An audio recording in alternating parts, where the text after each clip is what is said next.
Hey, what's going on, everybody? It's Mark from Solar Games. Today, I want to tell you a little bit about my kind of strategy looking into what to do with products from 2022 and I guess 2021. So, as some of you know, these last 2 years have been a little bit rough with Magic, becoming more and more rough, right? And what I've noticed is that in general, when there are bad times with Magic, those also tend to be good investing times. And this is pretty much true for most investments. If you believe in Warren Buffett and what he does, one of his strategies that's very famous is that he would only buy when other people are selling. When people are being afraid, that's when he purchases. When people are too euphoric and they're too happy to greedy, then he starts selling, right? So in a similar way, in general, in the past, this has worked for Magic, where, Ixalan, Amonkhet, these really low times for Magic tend to also end up being the better times to buy into Magic because, well, if a product's not doing so well, then essentially the print runs of these unlimited print runs are cut short. So Wizards would say, you know what, like people are not really buying Amonkhet. Let's not print a second wave. Let's not print a third wave, etc. But the reality is that was then and this is now. So I really put some thought into this over the weekend as I'm doing my box opening for Brothers War and kind of getting, orders packed and shipped, because I want to come out and kind of give a warning to everybody who's my, my viewers, and just tell you that, you have to be really careful with this specific downturn.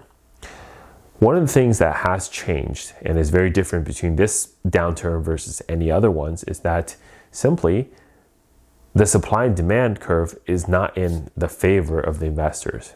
The supply is way too high.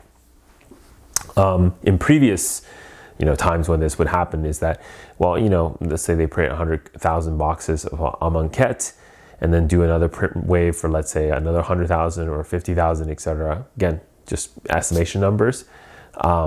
Those are probably not the real print run numbers anyways, by the way, probably a lot higher than that. Then they would just stop and that would be the end of that product line. Well, the problem with what's happening now is that not only do we have one main line, the draft box, we have actually two more main lines, the set boosters and the collector boosters. And by the calculations that I've done on the channel before, as you can probably understand, there are probably over 300,000 collector boosters already out there. That's just the collector boosters. Then, of course, you're going to have your draft boosters and your set boosters. Given how many people probably mass box open set boosters nowadays for singles, I can already tell you that those print runs are going to be high because they're going to try to meet the demand. And, Wizards definitely see the numbers. They see that people are ordering way more set boosters than the draft boosters because, again, the set boosters just have more value. They're going to be a lot less likely to lose your value by opening one of those. So what does that mean? Well, normally there would only be one product, and let's say Magic's in a really negative time, then they would cut print runs and just make it short and then go on to the next set. Unfortunately for what it is now is that even if they cut print runs, all the collector boosters are made. They're not going to make any more print runs, so they're going to print all of them at once. I mean, we're not going to print half of it and not have the other half of the serialized cards printed, right? So there are at least 300K boxes that's just extra, injected into the market that will never leave until somebody buys it, opens it, whatever, right? That's in addition to the draft boosters. Now, I don't think they've cut back on draft boosters just because they are selling set boosters. I think they've either maintained it at the same level or increased it slightly or a little bit more, right? Depends.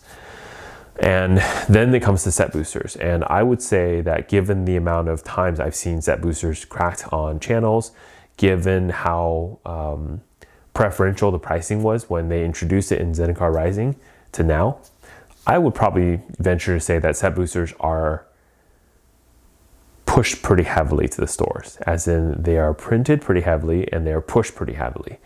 In fact, most of the time when I need a request for set boosters from like distributors, it's usually not a hard thing to get. I mean, I rarely see something like, hey, we have draft boosters left, but no set boosters.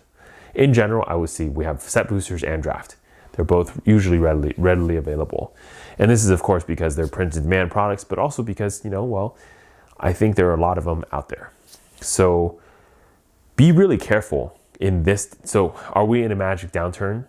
Winter? Yes, absolutely. But is this one where you can put your money into sealed product and be 100% sure that you're going to come out okay?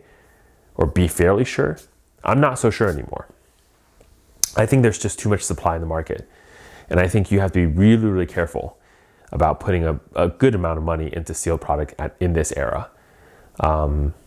So again, short video, but stern warning. I hope that's helpful. Let me know in the comments what you think, and I'll see you next time. Bye.